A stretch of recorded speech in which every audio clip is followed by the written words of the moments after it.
How are you, football fans? Tomorrow, you can stream Fulham v Liverpool and Everton v Chelsea.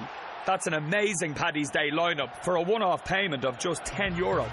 To grab a Now TV Sky Sports Day Pass and only pay for the games that matter to you, search Now TV today. Content streamed via internet, full terms at nowtv.com. Brain health has been very popular in the news lately, and this podcast is for you. If you've ever had brain fog, cognitive decline, Alzheimer's, CTE, any of these issues, this is the podcast where we're going to jump into the latest research from Dr. Dale Bredesen, Dr. Daniel Amen, Dave Asprey of the Bulletproof Diet, so many other people, all the minds that are really out there paving the way, blazing a path for new research, new strategies that are actually working to get your brain optimized and working at its highest level. The Brain Builders podcast is just for you. So get a notebook, get a pen, and get ready to open up your mind and get back to the person that you were meant to be.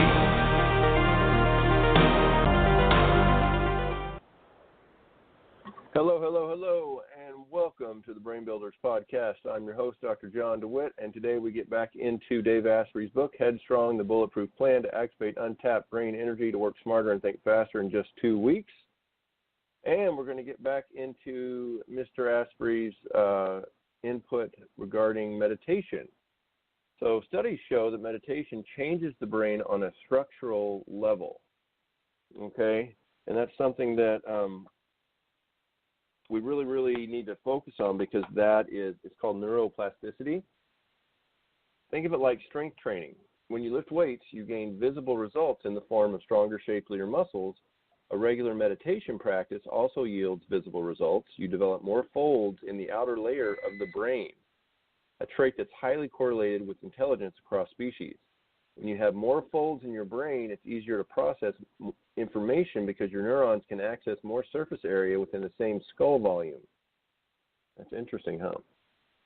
So in this case, you want more wrinkles. This is the only case I think you want more wrinkles. This allows them to communicate with each other more quickly and efficiently. Aging naturally flattens these folds, but meditation slows this process. Meditation also helps to thicken areas of the cortex and insula, which are regions of the brain associated with complex thought, bodily awareness, concentration, and problem solving. That also typically thin with age. And meditation has been shown to significantly reduce levels of the stress hormones cortisol and adrenaline, effectively reducing inflammation and calming your inner Labrador so that you can maintain focus and emotional stability under even the most challenging circumstances. Basically, meditation can help you feel sharp, stay calm, learn new things, and stop being a jerk. It's no surprise, then, that research shows that meditation can improve your relationships and make it easier for you to achieve your life goals. Very important. Of course, we wouldn't be talking about meditation if it didn't also have a positive impact on your mitochondria. A 2013 Harvard medical study found that people who practice just 20 minutes of,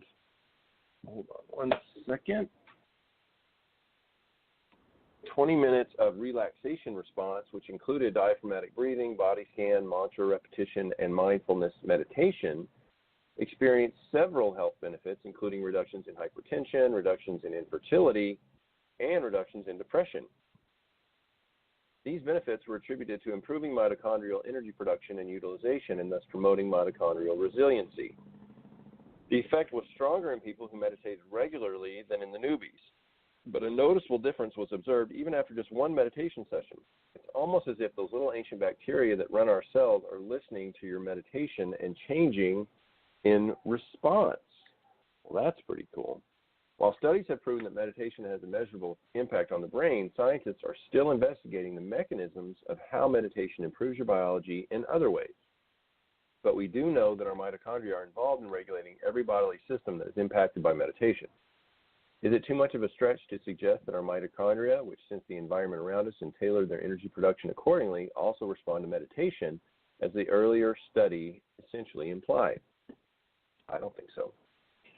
To me, as in Dave Asprey, this is the most likely explanation as to why meditation has so many positive effects across bodily systems, and it is one that conveniently sidesteps the spiritual implications of meditation that make so many people uncomfortable.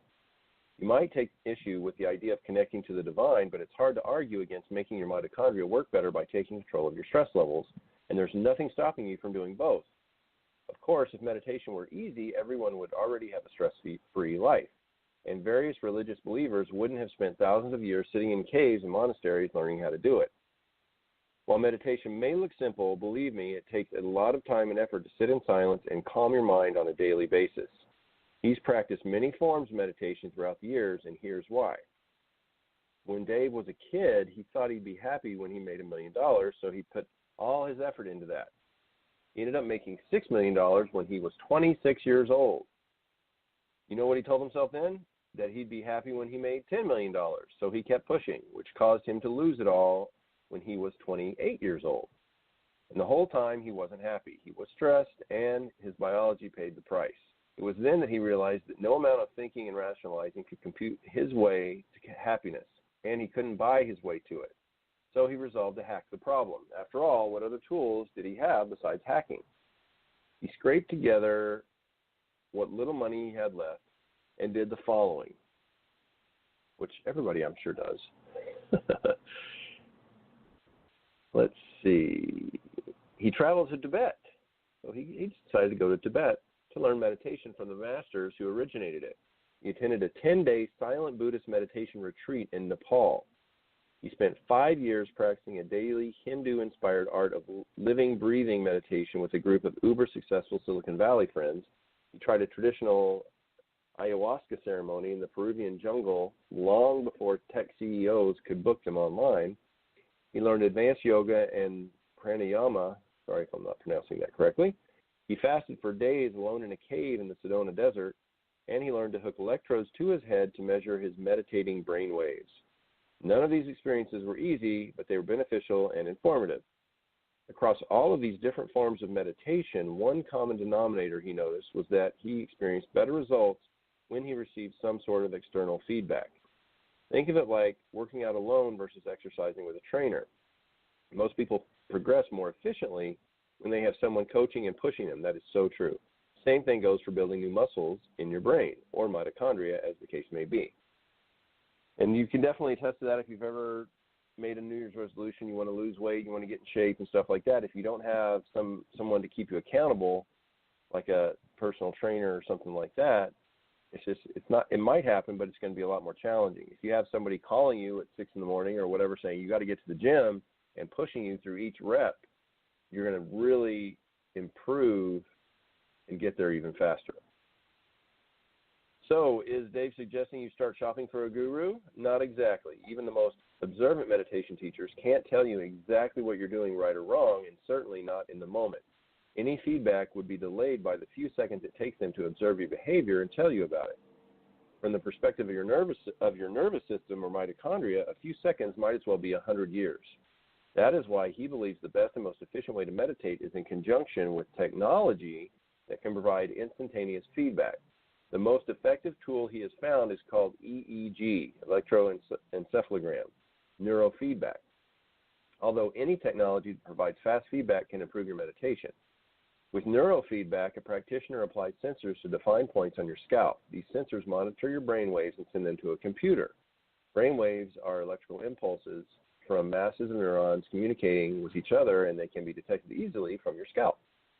The computer then converts your brain waves into sounds or images that offer you a visual or audible representation of what's happening inside your brain as you meditate. Every thought, feeling, or emotion you experience influences your brain waves, and they fluctuate constantly. When your brain waves are out of whack, you can have all sorts of emotional and neurological problems, ranging from ADHD to anxiety and depression to rage and bipolar disorder. On the flip side, those conditions can cause your brain waves to be out of whack too. Either way, the properly constructed neurofeedback offers a rapid-fire look inside those brain waves, picking up a signal thousands of times every second. The results, charted on screen in real time, help you learn to perfect your meditation in far less time than it normally takes. And even experienced meditators can gain new, deep levels of awareness in shockingly small periods of time. Meditating with the aid of neurofeedback is like following a two-lane illuminated highway versus trying to follow a winding path in the dark with no flashlight. Both roads will get you to your destination, but one requires a lot more time because progress is slow and you can get lost on the way. To try neurofeedback, you can buy your own unit, find a practitioner, or go to a focused clinic. There are tens of thousands of neurofeedback practitioners and hundreds of different types of technologies. They range from profoundly effective in the hands of a proficient neurofeedback expert, who can gain enormous mental benefits, to profoundly dangerous in the hands of an inexperienced or ill-informed practitioner. Some people have gained anxiety and lost restful sleep for months. Just as with any other healthcare decision, it's vital to do your research and choose a reliable practitioner.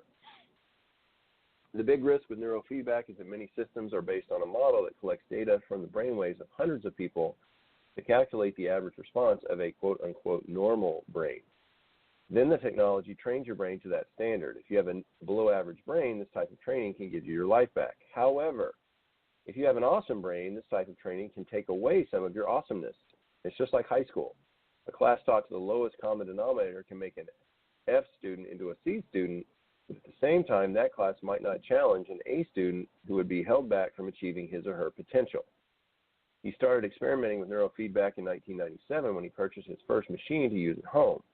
Along the way, he trained at many clinics, experienced that one of them did have a negative impact on his cognitive abilities. It took him a full 2 weeks in his own private neurofeedback facility to reverse those effects and feel like himself again.